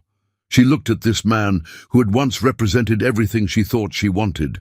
Handsome, wealthy, charming enough to make her believe in fairy tale endings. But standing in the foyer of the house where she had spent years seeking approval from people who found her too challenging, she realized that she no longer needed anyone to validate her worth. "I'm glad you've learned something about yourself," she said gently, "but the woman you're trying to win back doesn't exist anymore. She was replaced by someone who doesn't need to be chosen, someone who does the choosing. I know that. I can see that you've become even more incredible than you were before. That's what makes me realize how much I lost when I was too stupid to appreciate what I had. What you had was a woman who was still seeking approval instead of demanding respect. What you lost was your chance to grow alongside someone who could have made you better." She moved toward the staircase. Their conversation concluded in her mind, even if it wasn't finished in his. "Amara, please. Just give me one chance to prove that I can be different." She paused on the first step, looking back at him with the kind of compassion usually reserved for well-meaning strangers. "You will be different, Donovan. You'll grow into the man you're capable of becoming, and you'll find someone who's perfect for that version of yourself. But that someone isn't me, and it never was. As she climbed the stairs to her room, leaving him standing in the foyer with the weight of choices that couldn't be undone, she felt the last chains of her old life falling away. She was no longer the daughter seeking her mother's love, the abandoned child yearning for her father's approval, or the fiancé trying to be worthy of a man's devotion. She was simply Amara Harrison, complete unto herself, and that was the most powerful thing she had ever been. Chapter 9. The Reckoning. Freedom tastes like tears at first, but then it becomes the sweetest thing you've ever known, especially when you realize that the cage you've escaped was always unlocked. You just had to believe you deserved to fly. The Southern Women's Business Summit in Charleston was the kind of event that redefined careers and shifted regional conversations about leadership in the modern economy. As Amara stepped onto the stage at the Charleston Convention Center, facing an audience of 2,000 women who represented the pinnacle of achievement across every industry in the Southeast, she felt the weight and privilege of speaking to people who understood the unique challenges of building empires while navigating a world that still questioned their right to power. The past 8 months had transformed her from successful businesswoman to regional icon. Her story, the abandoned daughter who built a multinational empire while overcoming family rejection, had resonated with thousands of women who saw their own struggles reflected in her journey. Speaking requests, business partnerships, and media opportunities flooded her office weekly. But she had learned to choose her platforms carefully, understanding that her voice now carried the hopes and dreams of women who needed to see someone like them succeeding without apology. 8 months ago, she began, her voice carrying easily through the packed auditorium, I believed that love was something you earned through achievement. That approval was a prize you won by being perfect enough to deserve it. The audience was completely silent, drawn in by the vulnerability of someone who typically projected unshakable confidence. I spent 28 years trying to become worthy of affection that was never going to be freely given, changing myself to fit expectations that were designed to keep me small, apologizing for qualities that were actually my greatest strengths. She paused, her eyes scanning the sea of faces that included Fortune 500 CEOs, tech entrepreneurs, award-winning artists, and groundbreaking scientists. What I learned is that the people who demand that you diminish yourself to earn their love are not the people whose opinions should shape your life. The right people, your people, will love you not in spite of your ambition, your intelligence, your refusal to be convenient, but because of those qualities. The applause was thunderous, but she continued speaking through it. You are not too much. You are not too intense, too demanding, too successful, too smart, too independent. You are exactly as much as the world needs you to be, and anyone who suggests otherwise is simply revealing their own limitations. When she finished 20 minutes later, the standing ovation lasted for nearly 10 minutes. Women approached the stage with tears in their eyes, sharing stories of their own struggles with family rejection, romantic disappointment, and the exhausting work of proving their worth to people who were determined to find them insufficient. Afterward, at the VIP reception, she found herself surrounded by the kind of powerful women she had spent years admiring from a distance. Media moguls wanted to collaborate on projects, tech entrepreneurs sought her guidance on expansion strategies, and politicians asked for her endorsement in campaigns that could reshape regional policy. Ms. Harrison. She turned to find a strikingly handsome man approaching, his warm brown eyes and confident smile suggesting intelligence and genuine warmth in equal measure. At 34, Dr. Jeremiah Wright possessed the kind of classical features that belonged in Renaissance paintings, but it was his obvious intelligence that made him truly compelling. Dr. Wright, she replied, recognizing him from his groundbreaking work in pediatric oncology. I'm familiar with your research. The childhood cancer treatment protocols you've developed are saving lives internationally. His face lit up with surprise and pleasure. You know my work. I make it my business to know people who are changing the world for the better. They talked for nearly 2 hours, their conversation ranging from medical innovation to business strategy, to their shared commitment to using success as a platform for meaningful change. He was brilliant without being condescending, accomplished without being arrogant, and genuinely interested in her work, rather than simply impressed by her wealth. I'd love to continue this conversation sometime, he said, as the reception was winding down. Perhaps over dinner when you're back in Atlanta? She looked into his eyes and saw something she had learned to recognize and value: genuine respect for her mind, her achievements, and her vision for making the world better. I'd like that very much, she said.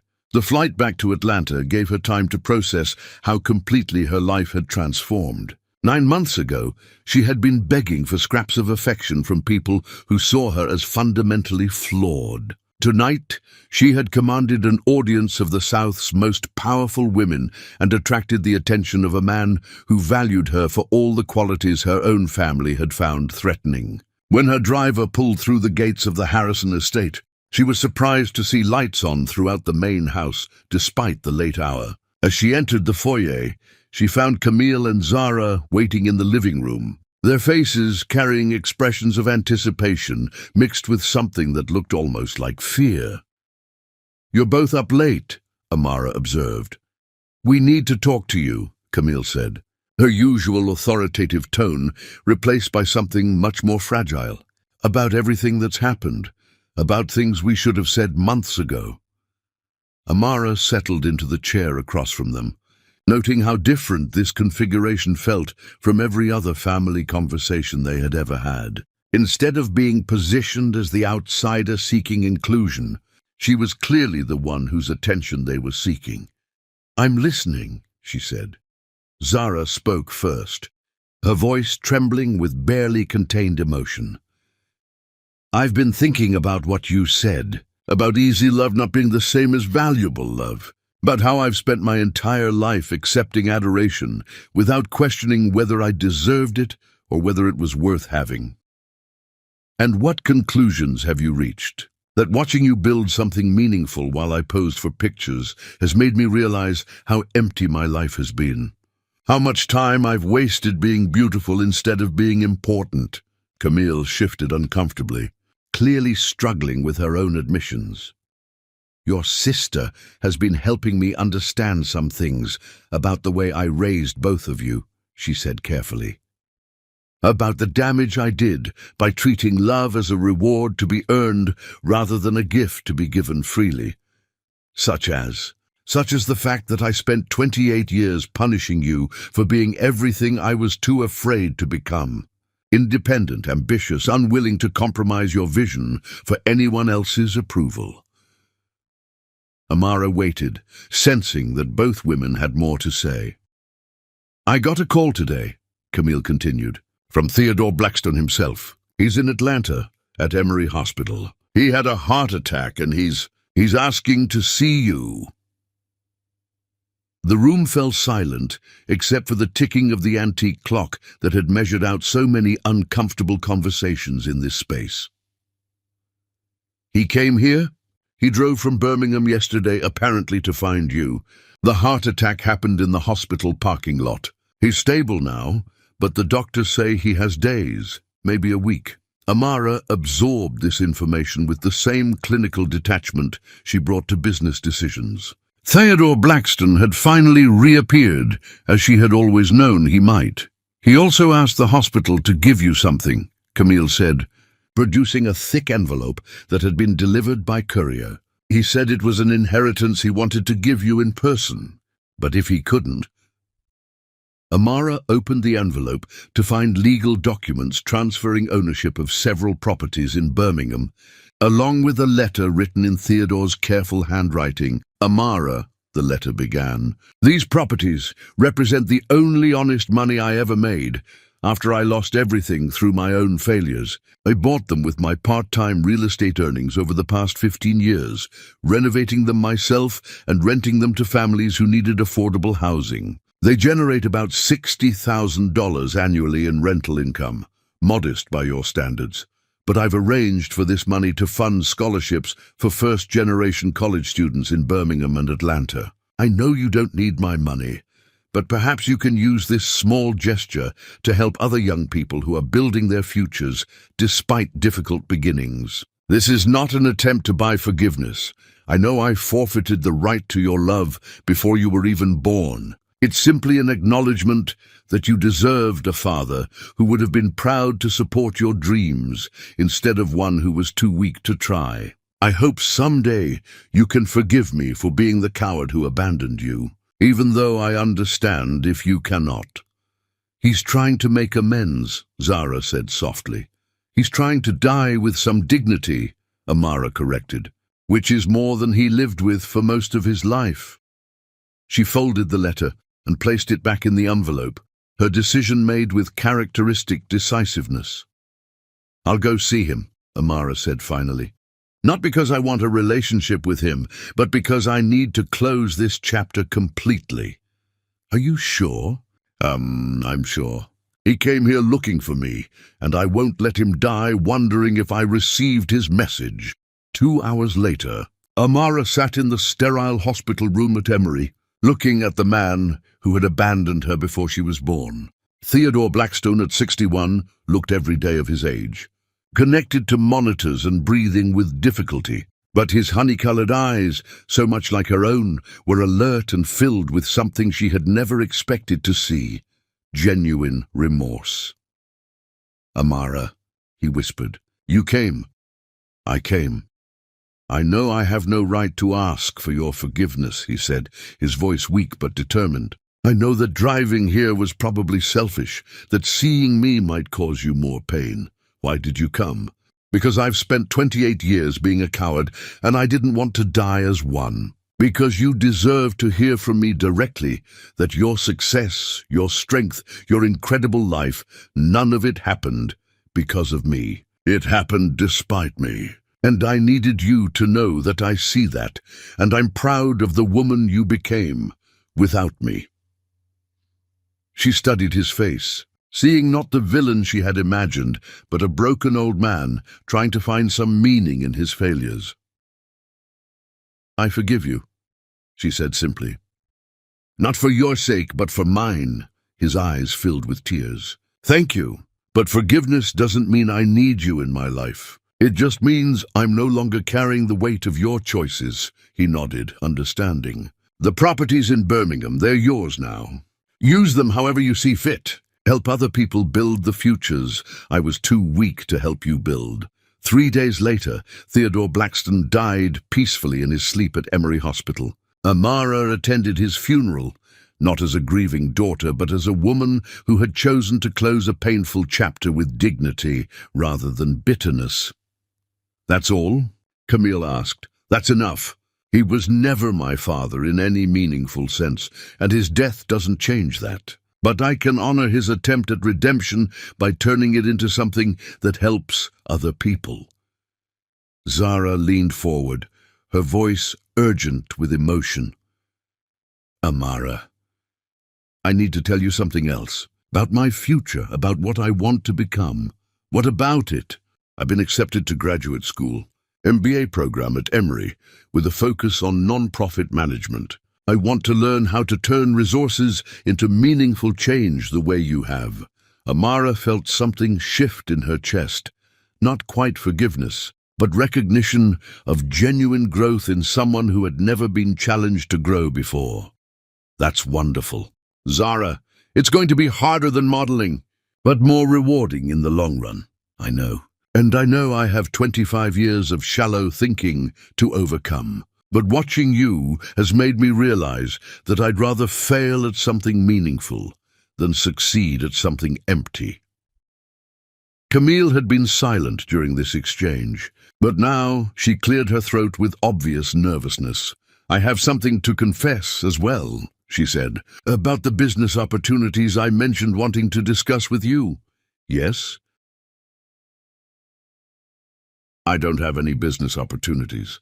What I have is a complete collapse of the social identity I built over the past 30 years. The charity boards, the social committees, the fundraising events, they all want access to you now, not me. I've become irrelevant except as your mother." The admission was clearly devastating for a woman who had built her entire sense of self on social prominence and carefully cultivated influence. "I need your help," Camille continued, her voice barely above a whisper. "Not just for business opportunities, but for learning how to matter in the world in ways that don't depend on other people's approval. You want me to teach you how to build something meaningful.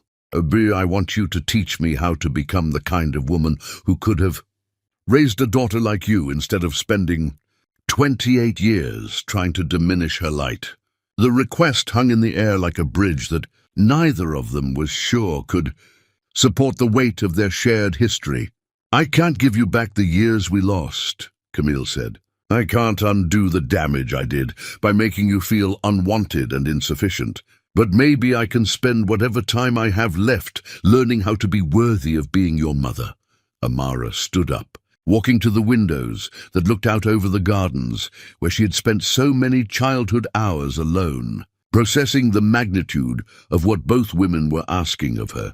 "This isn't about forgiveness," she said finally. "This is about whether you're both willing to do the hard work of becoming different people rather than just saying you want to change."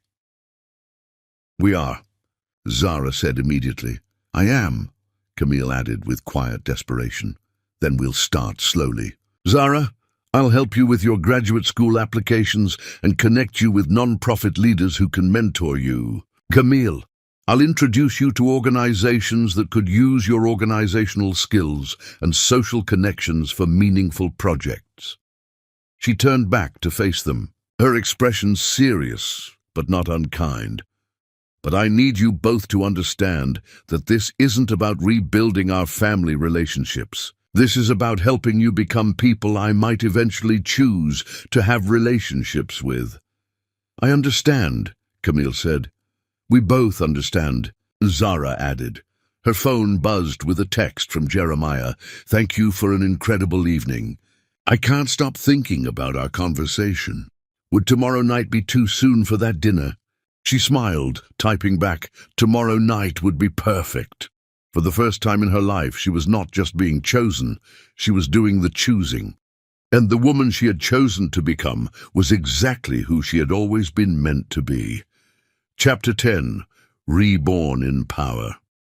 The greatest revenge against those who tried to break you is becoming everything they said you could never be, then using that power to lift up everyone they said didn't matter.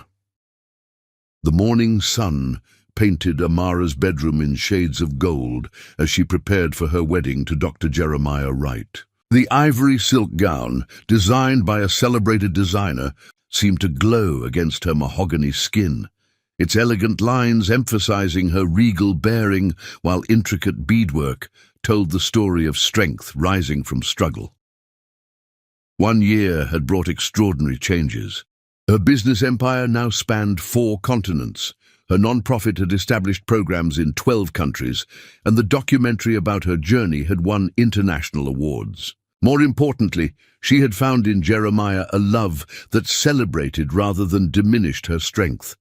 "You look absolutely stunning," Zara said, entering in deep blue silk. Graduate school had revealed intellectual capabilities long dormant beneath years of focusing on appearance, and her work with disadvantaged youth had given her genuine purpose.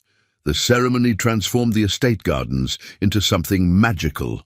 300 guests filled the seating, business leaders who had become genuine friends, philanthropists whose work she respected, and the women from her community center who had witnessed her transformation. Jeremiah waited beneath the ancient oak tree. At 34, he had revolutionized pediatric cancer treatment, but he looked at her as if she were the greatest miracle he had ever witnessed. "Amara, You taught me that love isn't about finding someone who completes you. It's about finding someone who inspires you to become complete within yourself, he said during his vows. I promise to celebrate your strength instead of being intimidated by it. When Amara spoke, her voice carried the authority of someone who had learned to speak truth without apology. You showed me what it feels like to be loved for who I am. I promise to build dreams with you instead of asking you to fit into dreams I've built alone. The reception filled the main house with celebration. As evening approached, she found herself in conversation with Camille, whose expression carried careful vulnerability. I wanted to thank you for showing me what it looks like to use privilege responsibly, her mother said quietly. I know I can never undo the damage I did, but watching you today, I understand that you were never the problem. Your strength, your intelligence, those were gifts I was too broken to appreciate. Yes, Amara agreed simply. I did deserve better than that. As the last guests departed, Amara and Jeremiah stood on the terrace overlooking the gardens where she had spent so many lonely hours as a child. Any regrets? Jeremiah asked. Only that it took me so long to understand that I didn't need anyone's permission to be extraordinary, she replied. Amara looked out over the estate that had shaped her, then at the man who had chosen to build a future with her, then at the life she had created through unshakable belief in her own worth. She sees a woman who spent 28 years being the daughter no one wanted, only to discover she was exactly the woman the world had been waiting for.